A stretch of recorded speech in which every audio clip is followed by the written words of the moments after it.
kalau memang Anies itu punya niat untuk menjadi calon presiden, per hari ini bagi saya masih ada kesempatan kurang lebih sekitar 4,5 tahun atau 4,5 tahun untuk mendirikan partai politik, mendaftarkan diri ke KPU, dan kemudian kalau lolos verifikasi faktual dan administratif, ini bisa menjadi syarat bagi Anies untuk bisa bertanding di 2029. Karena bagi saya rumit membayangkan Anies kembali diusung oleh partai-partai politik yang sempat mengusung dirinya di 2024 yang lalu. Itu kalau memang ada pikiran Anies ingin tampil kembali di Pilpres. Tapi kalau tujuan berorganisasi, bikin aksi bersama ini adalah lillahi ta'ala, tak ada kaitannya dengan urusan politik, ya hilangkan anasir-anasir kepentingan politik elektoral. Bismillahirrahmanirrahim. Assalamualaikum warahmatullahi wabarakatuh. Kali ini saya mau bicara tentang Anies Baswedan yang baru-baru ini resmi meluncurkan organisasi baru yang diberi nama Aksi Bersama. Jadi organisasi Anies yang baru ini namanya Aksi Bersama. Menurut Anies dalam pernyataannya secara terbuka, Aksi Bersama ini bukan hanya tempat kumpul-kumpul, bukan hanya tempat berdiskusi dan bertukar pikiran, tapi secara prinsip adalah sebagai tempat, sebagai wadah untuk melakukan kerja-kerja yang nyata, terutama kerja-kerja untuk melakukan perubahan di masyarakat. Jadi Aksi Bersama ini adalah wadah yang sepertinya memang diinisiatifi oleh Anies sebagai upaya untuk menciptakan perubahan-perubahan yang ada di masyarakat. Peluncuran organisasi baru Anies ini dilaksanakan di sebuah daerah, di daerah Banten, yang ditandai dengan meresmikan sebuah jembatan. Anies dalam pernyataannya sempat bercerita kenapa jembatan sebagai simbol dalam mendeklarasikan organisasi barunya ini, karena jembatan itu adalah penghubung untuk melakukan kesejahteraan. Bahkan ketika jembatan itu diresmikan, ada sebuah cerita yang didapatkan oleh Anies beberapa waktu yang lalu ketika bertemu dengan seorang anak kecil yang bercerita seorang ibunya sakit, mau dibawa ke rumah sakit, tapi gara-gara jembatannya itu rusak maka semua persoalan kemudian menjadi runyam. Anies juga bercerita kalau jembatannya rusak, kalau jembatannya tidak diperbaharui, maka hasil-hasil panen itu tidak bisa dibawa ke pasar dan seterusnya. Jadi sepertinya Anies secara simbolik ingin mengatakan bahwa jembatan atau bridging itu adalah semacam instrumen yang bisa dijadikan sebagai cara khususnya untuk melakukan perubahan-perubahan yang cukup signifikan. Dan ingat, ketika menggunakan istilah ataupun kata perubahan itu sangat identik dengan Anies Baswedan. Sejak Gubernur Jakarta dan ketika menjadi calon presiden di 2024 yang lalu, Anies sangat identik dengan istilah perubahan. Inilah yang kemudian menurut saya menjadi penting dibicarakan. Kenapa? Pertama ya tentu karena menyangkut Anies Baswedan. Suka tidak suka, sekalipun Anies itu gagal dalam Pilpres gitu ya, dan kemudian Anies terkesan dikucilkan setelah kalah dalam Pilpres 2024 yang lalu, tapi segala apapun yang terkait dengan Anies pastinya selalu menjadi perguncingan, selalu menjadi pembicaraan, dan selalu menjadi buah bibir.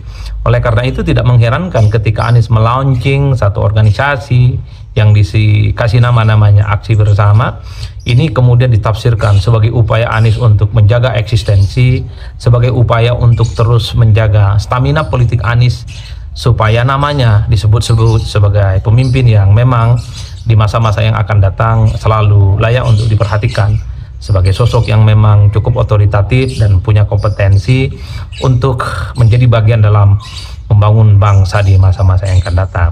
Ya tentu yang kedua, secara prinsip pastilah terjadi pro dan kontra. Banyak pihak yang mengapresiasi apa yang dilakukan oleh Pak Anies, bahwa apa yang dilakukan ini adalah sebagai bagian dari niat baik gitu ya, sebagai bagian dari keinginan baik. Jadi sekalipun Anies bukan pejabat publik, bukan menteri, bukan gubernur, bukan bagian dari pemerintah, tapi keinginan untuk melakukan perubahan dengan cara membangun jembatan yang katanya akan dibangun di tempat-tempat yang lain, ini tentu harus diapresiasi. Karena membangun bangsa dan negara itu ya tentu tidak harus menjadi pejabat publik. Kalau masyarakat biasa, rakyat biasa, atau mantan-mantan pejabat, dia bisa berbuat sesuatu untuk rakyat seperti memperbaiki jalan, ya itu harus diapresiasi. Tapi pada saat yang bersamaan publik juga bertanya, dari mana tuh duitnya? Karena membangun jembatan itu bukan perkara gampang, tentu butuh dana yang tidak sedikit. Jangankan pribadi, jangankan rakyat biasa, kadang pemerintah setempat, Pemda setempat, bahkan dewan-dewan setempat juga kehabisan akal ya untuk memperbaiki infrastruktur yang kemudian rusak, seperti jalan, seperti fasilitas-fasilitas pendidikan seperti sekolah dan seterusnya dan seterusnya.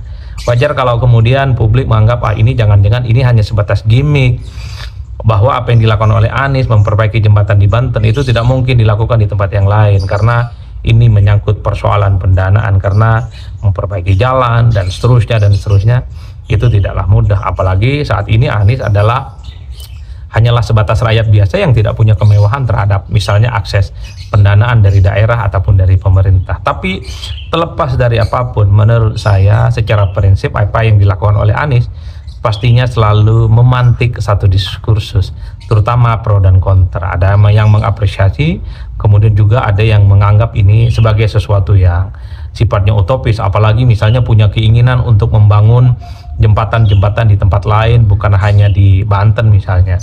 Ini yang saya kira memang selalu ya, kalau bicara tentang Anies menjadi satu perbincangan, menjadi buah bibir. Itu yang kedua. Nah, yang ketiga, pastinya yang paling menarik ini dibaca ya oleh publik sebagai upaya Anies itu supaya berada di orbit, selalu menjadi spotlight, selalu menjadi pembicaraan. Jadi sekalipun Anies itu bukan pejabat publik, bukan menteri, bukan kepala daerah, dan bukan siapa-siapa di republik ini, dan hanya sebagai rakyat biasa, tapi Anies terus ingin mencoba untuk menunjukkan bagaimana eksistensi Anies, ya tentu dengan cara melakukan kerja-kerja yang nyata dan kerja-kerja yang konkret. Wajar kalau kemudian ketika Anies bicara tentang aksi bersama, organisasi barunya ini bukan hanya tempat kumpul-kumpul dan tempat diskusi, tapi secara prinsip adalah mengkonkretkan sebuah perubahan dengan cara membantu masyarakat yang ada di sekitarnya. Yang paling mungkin dilakukan ketika Anies itu ke Banten adalah memperbaiki jembatan. Tentu di masa-masa yang akan datang, kalau memang Anies punya kapasitas, punya kemampuan, punya akses misalnya terkait dengan pendanaan, atau mampu mengonsolidasi pendanaan untuk membantu masyarakat yang ada di bawah, ya saya kira itu bagus. Bukan hanya jembatan, tentu fasilitas-fasilitas umum yang lain, fasilitas-fasilitas publik yang menyangkut kepentingan rakyat seperti sekolah, mungkin juga tempat ibadah, ataupun tempat rakyat yang tidak layak, itu bisa dilakukan dengan cara aksi bersama ini. Karena konon kata Anies ketika memperbaiki jembatan yang ada di Banten itu adalah hasil gotong royong dan kerjasama yang ada di masyarakat. Bagus kalau Anies misalnya di berbagai tempat, bukan hanya di Banten tapi di semua provinsi, entah di Jawa Barat, Jawa Timur, Jawa Tengah, ada di Bali, Kalimantan, Sulawesi, Indonesia bagian Barat, Indonesia bagian Tengah, Indonesia bagian Timur, hal-hal yang sifatnya selama ini misalnya belum tersentuh oleh perubahan apapun oleh pemerintah ataupun Pemda. Kalau Anies hadir di situ, mampu menutupi apa yang tidak dilakukan oleh Pemda dan pemerintah, saya kira bagus. Mungkin Anies tidak memiliki kekuatan modal yang cukup besar, tapi kalau Anies memang mampu mengorkestrasi dan mengonsolidasi masyarakat supaya bergotong royong gitu ya, wah itu mantap. Ini yang disebut dengan gerakan civil society. Artinya apa? Bahwa perubahan-perubahan itu ya tidak harus menggunakan dana negara. Perubahan-perubahan yang terkait dengan membantu masyarakat yang ada di bawah itu tidak harus menggunakan dana-dana daerah misalnya, tapi yang paling penting adalah masyarakat sekitar yang memiliki kelebihan uang, kelebihan duit, kelebihan logistik, tergerak hatinya untuk membantu yang dihadapi oleh masyarakat-masyarakat yang ada di sekitarnya. Nah, kalau ini yang saya kira dilakukan, menurut saya adalah sebagai sebuah gerakan politik yang bagus, karena konon Anies ini pengikutnya banyak, loyalisnya banyak di berbagai tempat. Kalau hadir dalam satu acara ke acara yang lain, banyak yang selfie, banyak foto-foto. Itulah yang saya sebutkan. Terlepas ini apakah ada kaitannya dengan Anies membangun eksistensi politik untuk kepentingan di masa yang akan datang, misalnya pemilu di 2029, kira-kira begitu, tapi sebagai sebuah tindakan politik yang amaliyah ya, tindakan-tindakan sosial, itu bagus. Ini apa yang dilakukan oleh Anies di Banten dengan cara meresmikan dan memperbaiki jembatan sangat bagus kalau dilakukan di tempat-tempat yang lain. Ajak masyarakat sekitar yang berkecukupan untuk membantu masyarakat yang ada di sekitarnya. Kalau itu yang dilakukan ya tentu ini akan menjadi sebagai sebuah gerakan yang cukup konkret. Tapi kan problemnya yang menjadi tantangan dalam sebuah gerakan yang sifatnya partisipatoris, gerakan yang sifatnya lillahi ta'ala, tidak ada modal yang cukup besar ya memang angin-anginan ya, sekali dua kali ada deklarasi, sekali dua kali ada perbaikan jalan, tapi setelah itu ya mungkin tidak akan terjadi karena ya mungkin tidak ada resource-nya, tidak ada pendanaannya, dan terusnya. Tapi secara prinsip, kalau apa yang dilakukan oleh Anies di Banten, memperbaiki jalan, ini bisa dilakukan di tempat yang lain, saya kira itu bagus. Tanpa itu semua ya, saya kira memang kita tidak akan mampu melihat sesuatu yang memang yang baru dari Anies Baswedan yang disebut dengan perubahan itu. Tapi ala kulli hal, bahwa ini adalah gerakan partisipatif, gerakan gotong royong, menggerakkan masyarakat di sekitar untuk membantu fasilitas-fasilitas publik yang misalnya rusak. Pasti apa yang dilakukan oleh Anies soal organisasi barunya ini yang disebut dengan aksi bersama pasti dibaca sebagai upaya bagi Anies Baswedan menjaga eksistensi, menjaga dirinya supaya Anies terus diperhitungkan sebagai calon pemimpin di masa-masa yang akan datang. Kalau itu tujuannya, bagi saya yang ingin saya katakan adalah di negara kita suka tidak suka, terutama terkait dengan pencapresan, ya memang Anies harus mulai berpikir secara realistis bahwa untuk menjadi calon presiden di negara kita harus menjadi bagian dari partai politik. Kalau kita cek satu persatu pasca reformasi, semua presiden di negara kita itu adalah presiden dan calon presiden yang diusung oleh partai politik, dan presiden yang jadi presiden, calon presiden yang terpilih adalah mereka yang terkonfirmasi sebagai kader-kader partai politik. Bagi saya, ketika Anies dalam Pilpres 2024 yang lalu, sekalipun bukan kader partai, tapi mampu misalnya diusung oleh PKB, PKS, dan Nasdem, itu hanyalah bonus karena Anies saat itu memang cukup populer dan cukup kuat. Tapi bonus ini diberikan oleh partai-partai, belum tentu kesempatan yang kedua kalinya akan diberikan kepada Anies Baswedan. Karena kita tahu dalam pilkada di 2024 misalnya, partai-partai yang mendukungnya di Pilpres itu tak ada satupun yang memberikan dukungan politik ke Anies. PKS balik badan, PKB balik badan, Nasdem pun balik badan, sehingga Anies gagal maju di Jakarta. Oleh karena itu, kalau aksi bersama ini memang salah satunya diniatkan sebagai upaya Anies misalnya untuk mendapatkan dukungan dari partai politik untuk maju di 2029, saya kira Anies harus berpikir ulang.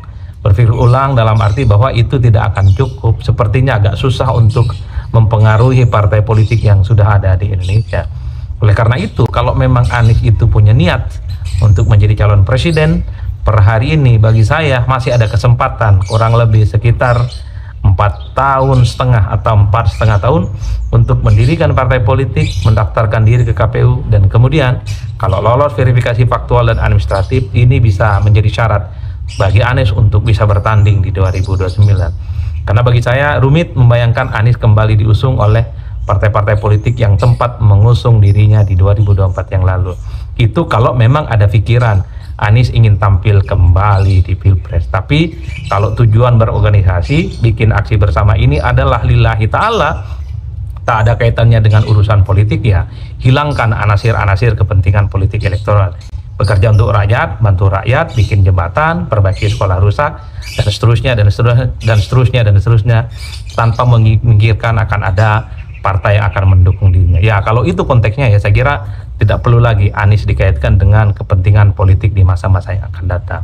Tapi satu hal, di negara kita, semua orang, entah itu politisi, entah itu tokoh masyarakat, entah itu ormas, entah itu calon presiden, biasanya kalau sudah menjelang pemilihan presiden, semuanya bersolek, semuanya berbuat baik, semuanya melakukan kegiatan-kegiatan yang ujung-ujungnya supaya bisa bertanding di pemilu, entah sebagai calon presiden atau sebagai calon wakil presiden. Tapi kalau saya membaca rata-rata secara umum pembicaraan publik ketika Anies melaunching ataupun mendeklarasikan organisasinya yang baru ini yang disebut dengan aksi bersama, publik mengaitkan dengan Anies dengan 2029. Ini cara Anies meneguhkan eksistensi, cara Anies supaya terus diperbincangkan, cara Anies supaya kinerjanya dinilai, sesuatu yang nyata itu diapresiasi, dan itu akan dianggap sebagai bekal bahwa Anies adalah sebagai salah satu sosok untuk bisa bertanding di 2029. Tapi ingat, populer, hebat, punya magnet politik di pemilu kita, di pilpres politik kita, itu tidak cukup. Yang paling penting adalah bagaimana mendapatkan dukungan dari partai politik. Itu PR terbesar Anies Baswedan hari ini. Kalau ingin jadi presiden, entah 2029 ataukah di masa-masa yang akan datang, saya kira Anies perlu memikirkan bagaimana mendirikan sebuah partai politik yang baru. Apalagi saat ini kita tahu ambang batas presiden 20% sudah dihilangkan, dan itu adalah gerbang bagi semua orang, termasuk orang seperti Anies yang popularitasnya tinggi, pengalaman internasionalnya bagus, PhD di Amerika, ya sekolahnya bagus, punya bekal. Tapi ingat, gembok untuk maju dalam pertarungan politik di Pilpres adalah partai politik. Bagaimana menurut kalian? Apakah ormas yang dideklarasikan, di-launching oleh Anies ini, yang disebut aksi bersama, tujuannya lillahi ta'ala, memang hanya untuk membantu masyarakat, fasilitas-fasilitas publik diperbaiki, ataukah jangan-jangan ini ada hubungannya dengan cara Anies menuju Pilpres 2029? Tentu Andalah punya cara untuk menilai masing-masing. Terima kasih. Wassalamualaikum warahmatullahi wabarakatuh. Salam politik Syaun, pastinya mantap, semantap-mantapnya.